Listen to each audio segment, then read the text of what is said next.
नवविवाहित जोड़ा पहली बार हनीमून के लिए निकला, लेकिन रास्ता भटक जाने की वजह से वे समुद्र में 1 महीने तक भटकते रहे। जब वे लगभग हताश हो चुके थे, तभी पति को दूर क्षितिज पर एक समुद्री द्वीप दिखाई दिया। दोनों बेहद खुश हुए और जल्दी से अपनी छोटी नाव को उस द्वीप की ओर ले गए ताकि उसकी खोज कर सके। लेकिन जब वे वहां पहुंचे तो उन्हें पता चला कि विशाल द्वीप पूरी तरह सुनसान था। निराशा के बीच उन्हें अचानक एक परित्यक्त आधार मिला, जो शायद कभी व्हेल पकड़ने का स्टेशन रहा होगा। लेकिन ये जगह इतनी पुरानी और खंडहर हो चुकी थी कि वहां कुछ भी मददगार नहीं बचा था। मजबूरी में दोनों ने अपनी नाव पर वापस लौटकर आगे बढ़ने और किसी गुजरती नाव से मदद मांगने का फैसला किया। लेकिन तभी मौसम ने पलटी मारी। पत्नी ने डरते हुए देखा कि उनकी नाव के ऊपर आसमान में काले बादल छा गए और बिजली चमकने लगी। जाहिर था एक भयंकर तूफान आने वाला था। सोचने का वक्त न मिलते हुए दोनों ने जल्दी से नाव को पानी में खींचा ताकि बड़ी नाव पर जाकर तूफान से बच सके।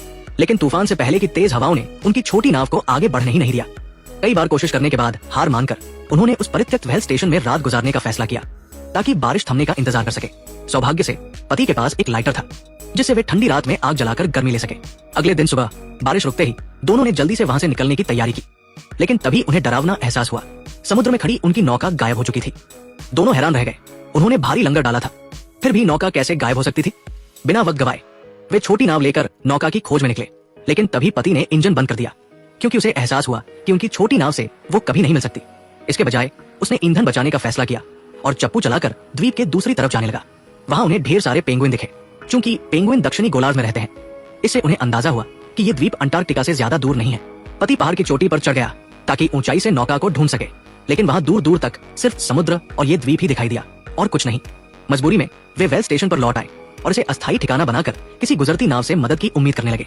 हैरानी की बात यह थी कि द्वीप पर कुछ शंख सीपियां खाने के लिए थी और पीने के लिए पर्याप्त ताजा पानी भी मिल गया। दोनों को फिलहाल भोजन की चिंता नहीं थी। फिर उन्होंने कैंप की लकड़ियों को तोड़कर पहाड़ की चोटी पर एक SOS संकेत बनाया ताकि ऊपर से गुजरने वाला कोई विमान उन्हें देख सके। अब सबके फोन की बैटरी कितनी है, कमेंट में बताएं। एक ही बैटरी प्रतिशत वाले दोस्त बन सकते हैं। 10 दिन ऐसे ही बीत गए। सिर्फ शंख सीपियां खाने की वजह से दोनों के शरीर में कमजोरी आने लगी। उन्हें अब वसा की जरूरत थी। जिंदा रहने के लिए उन्होंने द्वीप के पेंगुइनों को निशाना बनाया। पति ने एक लोहे की छड़ को तेज करके हथियार बनाया और मोटे पेंगुइनों पर हमला कर दिया। पत्नी ने आंखें बंद कर ली। इतने प्यारे पेंगुइनों को मारना उसे गवारा नहीं था। लेकिन रात को खाने के वक्त वो पति से भी ज्यादा स्वाद लेकर खा रही थी, क्योंकि वे इस सुनसान द्वीप पर 1 महीने से फंसे थे। पेट भरने के बाद अचानक पत्नी बाहर चिल्लाई। उसने समुद्र पर एक क्रूज जहाज देखा था। ये 1 महीने में उनकी रिहाई का सबसे करीबी मौका था। पति ने जल्दी से छोटी नाव पानी में डाली और जहाज की ओर बढ़ा। लेकिन आधे रास्ते में उसे एहसास हुआ कि नाव में पत्नी गायब थी। वो द्वीप से काफी दूर आ चुका था और निराशा में टूट गया। अगले दिन सुबह पत्नी समुद्र किनारे पति को ढूंढती रही। उसे लगा कि पति बच गया और उसे छोड़कर चला गया। उसे यकीन नहीं हो रहा था कि पति उसे बचाने वापस क्यों नहीं आया। उसका चेहरा रंगीन हो गया, होंठ कांपने लगे और आंखें खाली और निराश हो गई, जैसे सारी रोशनी उनसे छिन गई हो। 5 दिन बीत गए। जब वो ये सोच रही थी कि जिंदा रहना चाहिए या नहीं, तभी उसे बाहर कुछ आवाज सुनाई दी। बाहर निकलकर देखा तो उसका पति घायल हालत में लौट आया था। दरअसल जब नाव का तेल खत्म हो गया था, तेज हवाओं ने उसे द्वीप के दूसरी ओर फेंक दिया था। पत्नी को ढूंढने के लिए वो 5 दिन तक पहाड़ पानी पार करके इस परित्यक्त व्हेल स्टेशन तक पहुंचा। लेकिन रास्ते में ठंड और भूख की वजह से वो बीमार पड़ गया और कमजोर हो गया। अब पत्नी को न सिर्फ खाना जुटाना था, बल्कि बिस्तर पर पड़े पति की देखभाल भी करनी थी। 1 महीने बाद पत्नी ने एक बड़ा फैसला लिया। वो पति को यहाँ छोड़कर अकेले द्वीप के चारों ओर खोजबीन करने निकली। शायद इंसानों के निशान मिल जाए। वो बैग लेकर सर्वाइवल की राह पर निकल पड़ी। उसे लगा कि उसका विश्वास उसे बचा लेगा। लेकिन कई दिन चलने के बाद भी उसे इंसानों का कोई निशान नहीं मिला।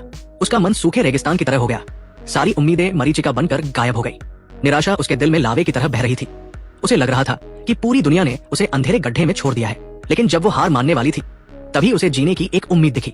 2 महीने से द्वीप पर फंसी इस महिला ने समुद्र किनारे एक लाल रंग का वैज्ञानिक स्टेशन देखा। बिना सोचे वो तेजी से वहां पहुंची, लेकिन वहां कोई नहीं था। फिर भी जिंदा रहने के लिए उसने दरवाजा तोड़कर अंदर घुस गई। अलमारी खोलते ही उसे कुछ सूखे बिस्किट मिले, जिन्हें उसने पागलों की तरह खाना शुरू कर दिया। ये महीनों में उसका सबसे स्वादिष्ट भोजन था। पेट भरने के बाद उसने साफ कपड़े पहने और बाहर का जनरेटर चालू करने की कोशिश की। सौभाग्य से वो चल गया और बिजली आ गई। अगली सुबह उत्सुकता में उसने पास का कंटेनर खोला, जिसमें एक छोटी नाव थी। उसने उसे बाहर खींच लिया ताकि किसी गुजरते जहाज को देखते ही मदद मांग सके। हालांकि अब उसके पास एक अच्छा ठिकाना था, लेकिन रात को उसे नींद नहीं आई। बाहर छोटी नाव को देखकर उसका मन शांत नहीं हो रहा था। अगली सुबह उसने सामान समेटा और नाव लेकर दूर निकल गई, क्योंकि उसका पति अभी भी परित्यक्त व्हेल स्टेशन पर उसका इंतजार कर रहा था। जब वो गई थी, पति बीमार और बिस्तर पर था और अब उसे नहीं पता था कि वो जिंदा भी है या नहीं। कोशिश के तौर पर वो टॉर्च लेकर कैंप में पहुंची, लेकिन पति कहीं नहीं दिखा। अगर मर गया होता तो शव तो मिलता। जब वो हार मानकर जाने लगी, तभी उसे पता चला कि पति ने खुद को जमीन में दबा लिया था। वो टूट गई। अगर वो पहले पति को अकेला न छोड़ती तो आज ये हाल न होता। खुद को कोसते हुए उसने देखा कि पति में अभी भी सांस बाकी थी। बिना वक्त गवाए उसने पति को नाव पर लादा और वैज्ञानिक स्टेशन ले गई। वहां उसकी देखभाल में पति धीरे धीरे ठीक होने लगा। 1 महीने से भी कम वक्त में वो खड़ा होकर चलने लगा। ये देखकर वो खुशी से झूम उठी। पति के साथ से उसकी अकेलापन दूर हो गया। समय बीतने के साथ पति पूरी तरह ठीक हो गया। एक दिन खाना बनाते वक्त उसे बाहर कुछ आवाज सुनाई दी। बाहर देखा तो वैज्ञानिक स्टेशन का जहाज आ रहा था। इसके साथ ही फिल्म खत्म हो जाती है।